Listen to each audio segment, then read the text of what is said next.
क्या कहा है? पुत्रवान माता कौन है? जिसका बेटा धार्मिक है, जिसका बेटा बड़ों का आदर करता है, जिसका बेटा वृद्धों के लिए जीता है, जिसका बेटा परमार्थ के लिए जीता है।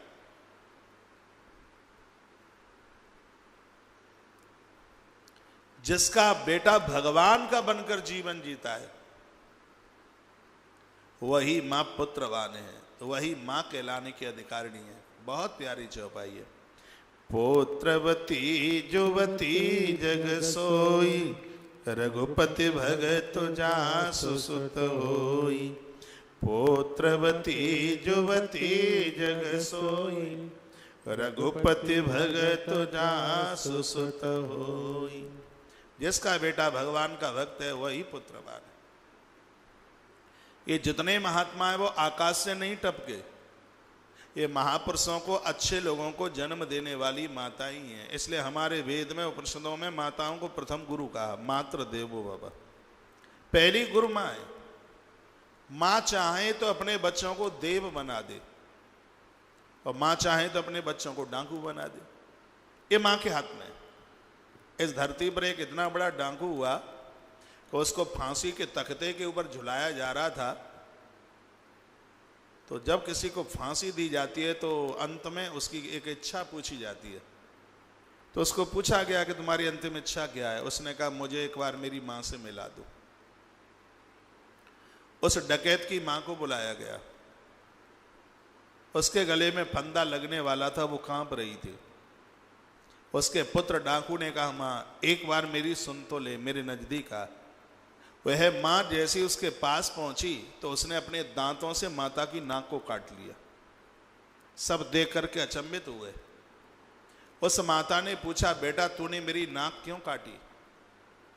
तो वो डकैत कहने लगा, मां आज मैं फांसी के फंदे पर अपराधों के साथ झूल रहा हूं, इसमें पूरा कारण तू है। उस माता ने कहा, मैं क्यों हूं? तो वह कहने लगा, मां पहले दिन मैं सब्जी मंडी से 1 किलो भटा बैगन चुरा के लाया था। मैंने तुझे बोला भी था, मैया चोरी करके लाया हूं, तूने बैगन का साग बनाया। मुझे थप्पड़ नहीं मारा, एक भी बार तूने नहीं कहा कि बेटा चोरी करना गुनाह है, अपराध है। स्कूल गया, कभी तूने मुझे किताबें खरीद करके नहीं दी। मैंने अपने मित्रों की किताबें उनकी चोरी की, मैंने जेबें काटी, चलते हुए लोगों को मैंने लूटा। और आज मुझे कष्ट हो रहा है, जिस बहन की विदाई हुई थी ससुराल से, पियर के लिए वापस आ रही थी और मैंने उसके गहनों को उतारा। सब गहने मैंने तुझे ला करके दिए, तूने एक भी बार मुझे नहीं डांटा कि बेटा ये चोरी करना बहुत बड़ा अपराध है। फिर मैं इतना बड़ा डाकू बना, आज फांसी के फंदे पर झूलने की नौबत आ गई।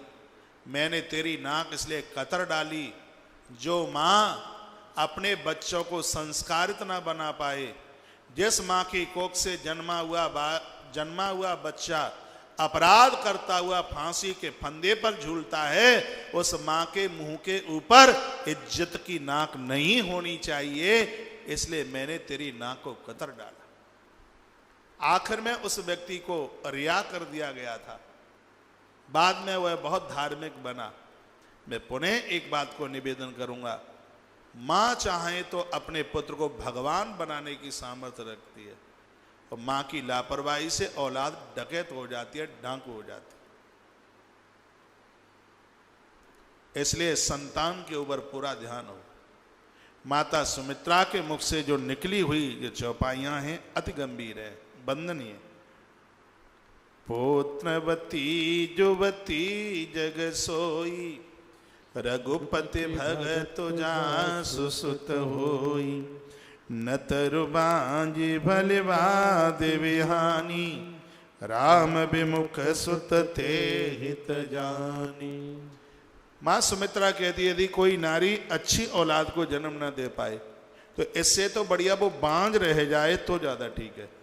बांझ रह जाएगी तो कम से कम एक डकैत का जन्म तो नहीं होगा, एक चोर का, एक शराबी का, एक लंपट का जन्म तो नहीं होगा, इससे तो बढ़िया वो बांझ रह जाए तो ज्यादा ठीक है। और आगे की चौपाई बोलती हुई मां सुमित्रा रो पड़ी, कहने लगी बेटा आज राम का वनवास हो रहा है वो तेरी वजह से हो रहा है, तेरे कारण से आज राम को वन में जाना पड़ रहा है। कह दिया कि तुम्हारे भाग राम बन जाई, दूसरो हेतु तात कछुनाई, सकल सुकृत कर बड़ फल एहु, राम सिंह पद सहज सनेहु।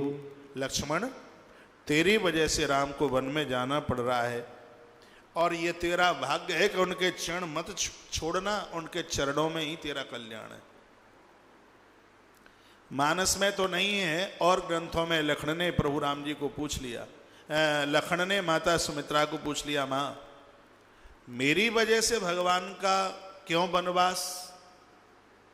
तब मैया कहती है तू लक्ष्मण ही नहीं, तू शेष है, धरती तेरे सिर पर टिकी है, और रावण जैसे अन्यायियों का अपराध और उसका वह वजन धरती के ऊपर है, धरती का वजन तेरे सिर के ऊपर है, और उस वजन को सहन करने में सक्षम नहीं हो पा रहा है।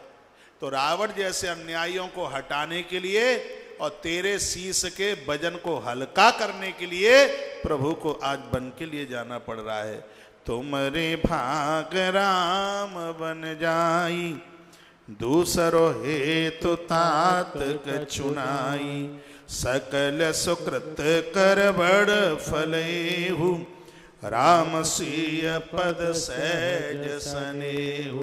तेरे जीवन का लक्ष्मण सबसे बड़ा फल यही है, वन में जाकर सीताराम सरकार के चरण मत छोड़ना। बेटा हर जीव का कल्याण इन चरणों में है। राग रोस ईर्षा मद मोहु, जन सपन यु इनके बस हो। क्या कहा? इन चरणों में वही रह पाएगा राग द्वेष ईर्षा मोह मद अहंकार, जिसने अपने काबू में रख लिया है। चाहे जितनी माला सड़काएं पाठ करें, मां सुमित्रा क्या कहती है, जब तक मोह है हम ईश्वर के चरणों के लायक नहीं है। हमारे अंदर क्रोध है, हमारे अंदर काम है, हम भगवान के चरणों में नहीं बैठ सकते। ये मां का कहना है। राग रोसो ईर्षा मद मोहु, जन सपन यो इनके बस हो। जो स्वप्न में भी इनके बस में हो गया है, याद रखिएगा वह ईश्वर के चरणों तक बैठने के लायक कभी भी नहीं हो सकता। मां कहती है तुम कहूँ बन सब भांति सुपासु, संग पितु मातु राम सिय जासु, जैन राम बन लई कलेसु, सुत सोई करे यह उपदेशु। राम के लिए तेरे जीवन में कलेश आवे, तुझे दुख भी उठाना पड़े, तो यह भी तेरे लिए भाग्य की बात होगी।